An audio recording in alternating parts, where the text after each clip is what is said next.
Parmi les différentes forces qui façonnent notre vie, les émotions se distinguent à la fois par leur étonnante capacité à affecter notre bien-être et par les façons énigmatiques dont elles le font.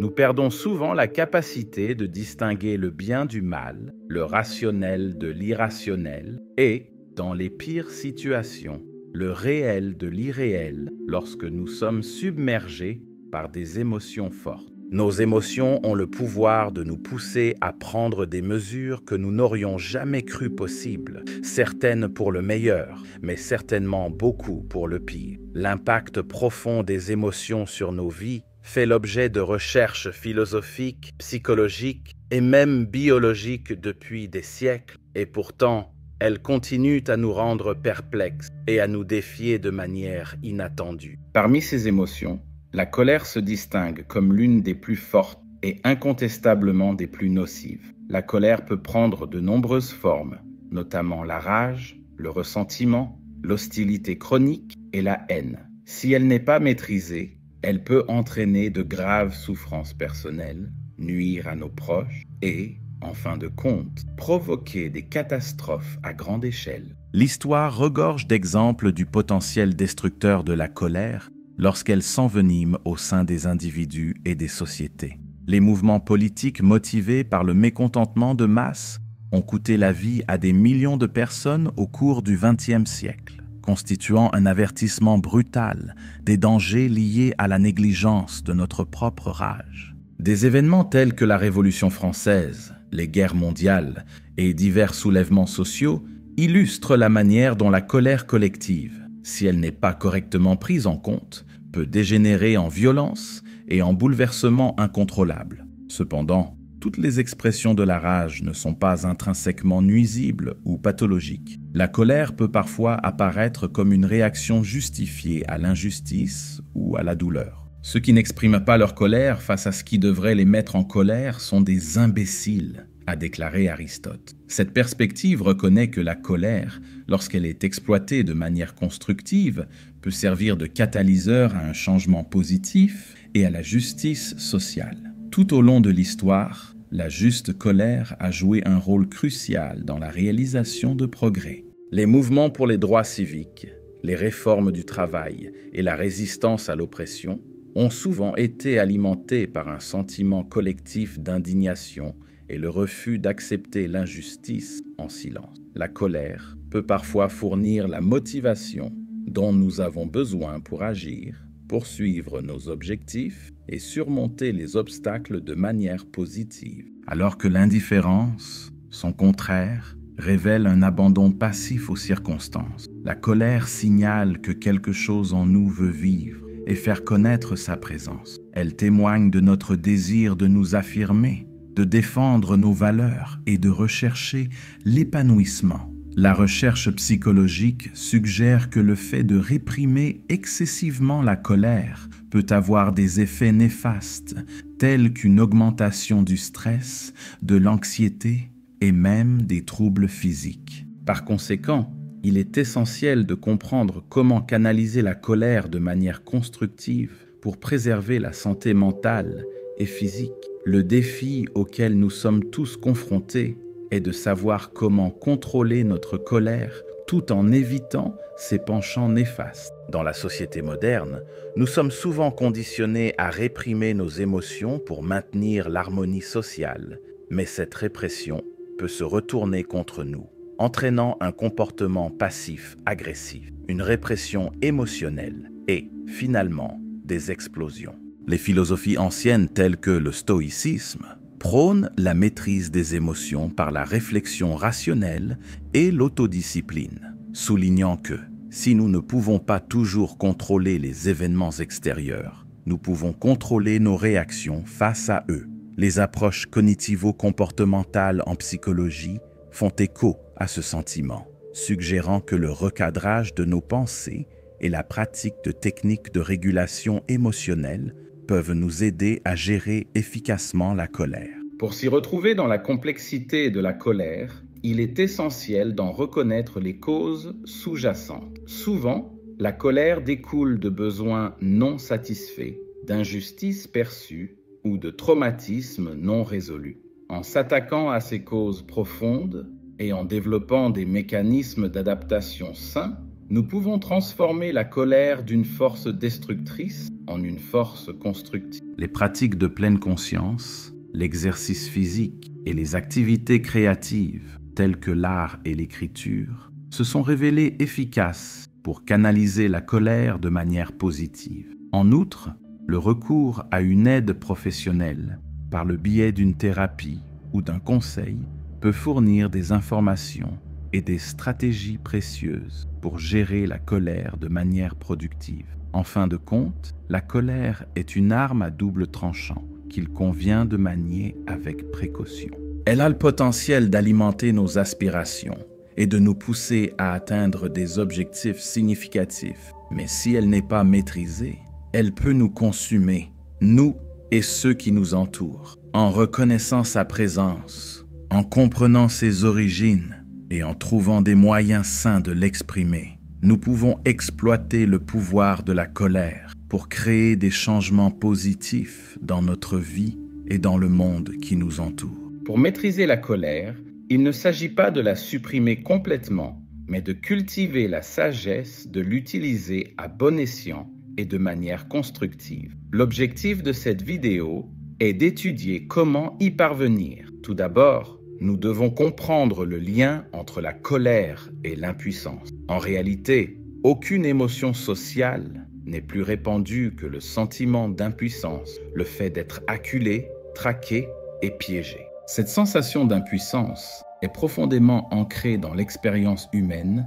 et découle de diverses pressions sociales, économiques et psychologiques qui façonnent notre perception du contrôle que nous exerçons sur notre vie. Le contraire est également vrai, même si Lord Acton avait raison de dire que le pouvoir total corrompt totalement. L'impuissance totale engendre la corruption totale. Lorsque nous pensons que la vie n'a pas de sens, lorsque l'indifférence nous maintient dans des emplois qui ne font que couvrir les dépenses, mais laissent nos âmes vides, lorsque le pouvoir écrasant des gouvernements et des entreprises nous étouffe, ou lorsque nous nous perdons dans une mer de personnes avec lesquelles nous ne pouvons pas avoir de relation ou que nous ne pouvons pas influencer, nous commençons à faire l'expérience d'une profonde déconnexion de notre sens de l'action.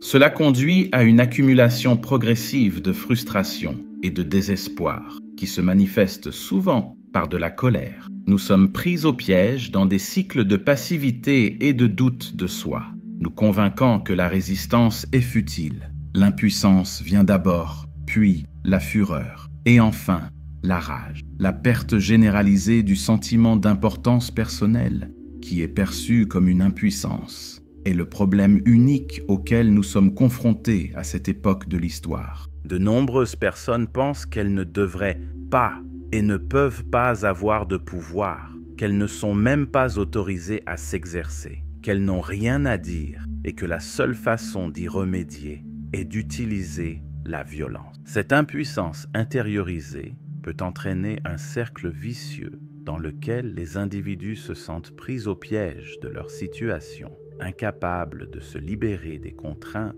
qui leur sont imposées par des forces extérieures. Cette sensation d'impuissance qui conduit à la fureur peut être évoquée par les forces sociales, la vie elle-même et les difficultés existentielles que nous supportons.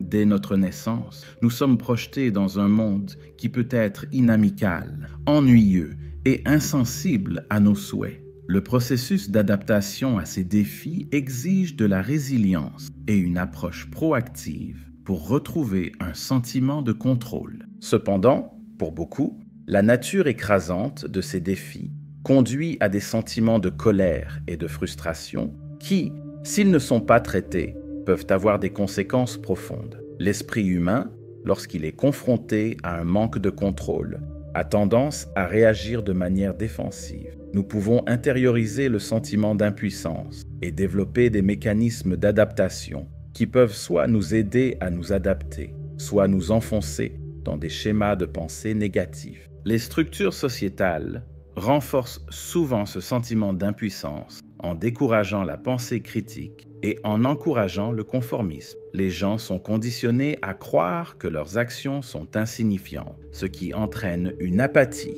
et une désillusion généralisée. Il est essentiel de comprendre cette dynamique pour gérer nos émotions et trouver des moyens productifs de répondre aux sentiments d'impuissance. Se donner une raison d'être, se fixer des objectifs réalisables et s'engager dans des activités significatives peuvent aider à contrer le sentiment d'impuissance. En outre, le fait d'entretenir des relations sociales de soutien et de rechercher des conseils professionnels peut fournir des informations et des stratégies précieuses pour surmonter ces difficultés. Reconnaître que la colère n'est pas un ennemi, mais un signal que quelque chose doit changer, est la première étape pour la transformer en une force positive. La créativité et l'expression personnelle sont des moyens efficaces de canaliser la colère. L'art, l'écriture, la musique et d'autres formes d'expression permettent aux individus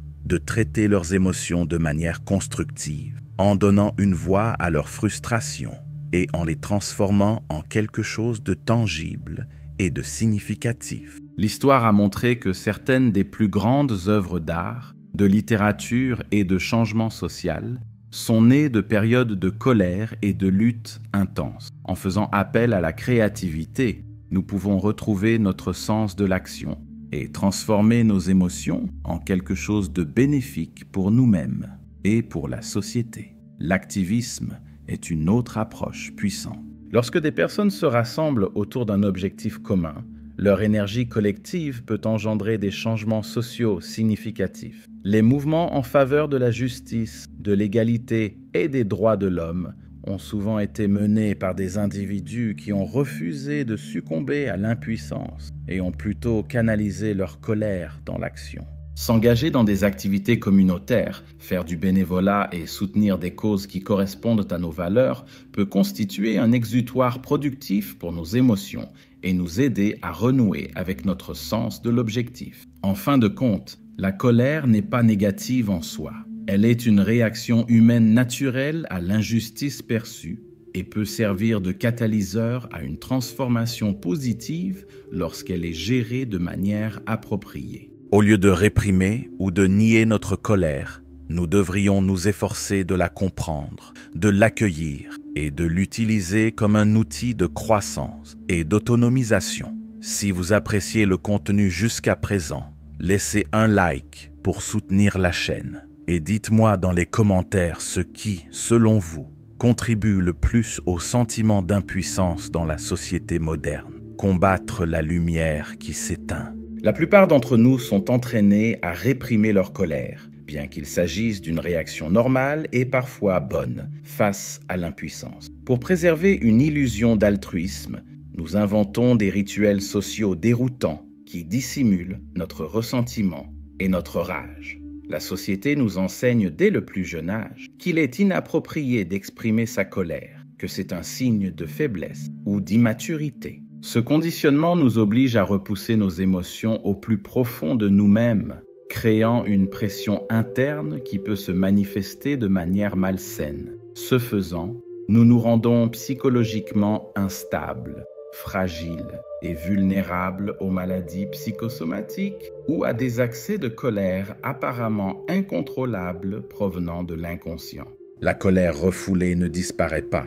Au contraire, elle s'envenime et trouve des moyens d'émerger, souvent sous la forme d'un comportement passif-agressif, d'un stress chronique ou même de maux physiques tels que des maux de tête et des problèmes digestifs. Il est essentiel de trouver des mécanismes d'adaptation sains pour faire face à la colère, car nous sommes enclins à nous sentir impuissants et en colère. C'est dans ce contexte que le concept de démonie prend toute son importance. Dans la Grèce antique, le terme démonique désignait une puissance extérieure, comme un fantôme ou un intermédiaire entre les dieux et les hommes. Cette idée a été reconstruite par le psychologue Rollo May dans la psychologie contemporaine, qui l'a définie comme toute fonction innée ayant la capacité de contrôler l'individu tout entier. Les passions démoniques comprennent la soif de pouvoir, la rage, la colère, l'amour, et le sexe. Ce sont des forces puissantes qui déterminent le comportement humain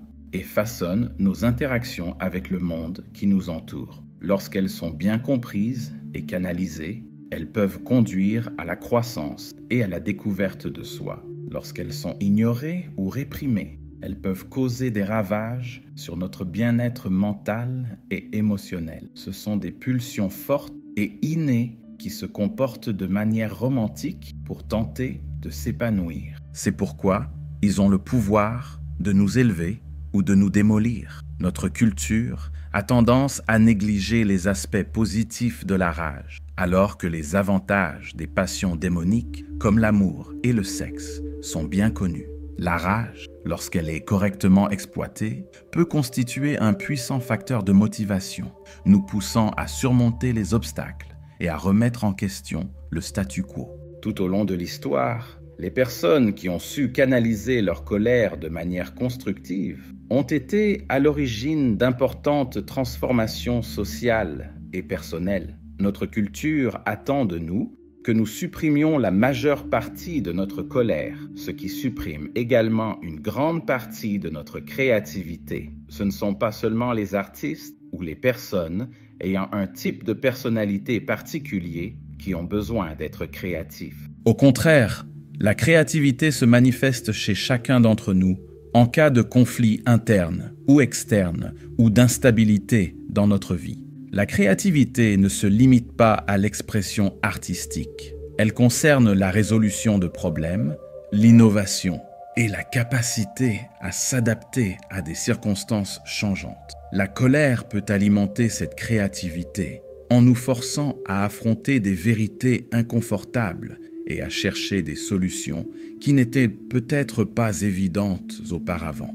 Les conflits et le désordre sont des signes que quelque chose doit changer, que ce soit dans notre environnement, notre caractère ou notre vision du monde. Face au chaos, nous réagissons de manière proactive en préférant la créativité à l'apathie et à l'impuissance, en changeant nos pensées ou en influençant une partie du monde extérieur. C'est ainsi que nous surmontons les obstacles, que nous trouvons un but dans la tourmente et que nous finissons par dépasser le désordre. Cette approche proactive exige du courage et de la conscience de soi, mais elle est essentielle à la croissance et à l'épanouissement personnel. Dans la structure de la vie subjective, le processus créatif est un processus d'évolution, de développement et de changement. Le manque d'expression créative dans notre vie devient l'une des principales raisons de nombre de nos problèmes personnels, compte tenu du rôle que joue la créativité dans la transformation du chaos et du conflit en ordre et en but, ainsi que du sentiment d'impuissance en pouvoir. Pablo Picasso a fait remarquer un jour que tous les actes de créativité sont en réalité des actes de destruction. Cette idée met en évidence la nécessité de briser les vieux schémas et croyances pour faire place à de nouvelles façons d'être plus authentiques. Pour faire place à la nouveauté, nous devons d'abord nous défaire de ce qui est dépassé et obsolète, que ce soit sous la forme d'un état d'esprit plus fort ou d'un objet d'une valeur extérieure significative. Comment pourriez-vous aspirer à la nouveauté si vous ne vous êtes pas d'abord transformé en cendre ? Il faut vouloir brûler dans sa propre flamme. Friedrich Nietzsche l'a mentionné dans Zarathustra, soulignant que la transformation est une partie essentielle de la croissance et du renouveau. Par essence, la destruction et la création vont de pair, et c'est à travers ce cycle que nous forgeons de nouvelles identités et trouvons un sens plus profond à notre existence. C'est pour cette raison que William Blake dépeint Satan dans le mariage du ciel et de l'enfer comme une représentation de l'imagination, de l'activité et de la volonté d'atteindre la liberté. Toute forme de créativité profonde et durable nécessite souvent de la colère, une soif démonique de destruction. Le développement et la réalisation de son potentiel comportent toujours des éléments positifs et négatifs. C'est en embrassant la tension entre ces forces que l'on parvient à une véritable croissance. Pour développer des formes d'existence nouvelles et uniques, il faut toujours bousculer le statu quo, perturber les vieux schémas en soi et se défaire progressivement de ce qui a été intériorisé pendant l'enfance. L'agression ou le déni peuvent faire partie de toute activité créative, qu'ils soient dirigés contre nos schémas intérieurs ou contre les personnes qui nous entourent. Il est essentiel de reconnaître la rage comme une réaction normale à l'impuissance et de comprendre les risques associés au refoulement. En affrontant notre trouble intérieur, nous pouvons l'exploiter comme une force de transformation plutôt que de destruction. Nous pouvons empêcher cette émotion de provoquer involontairement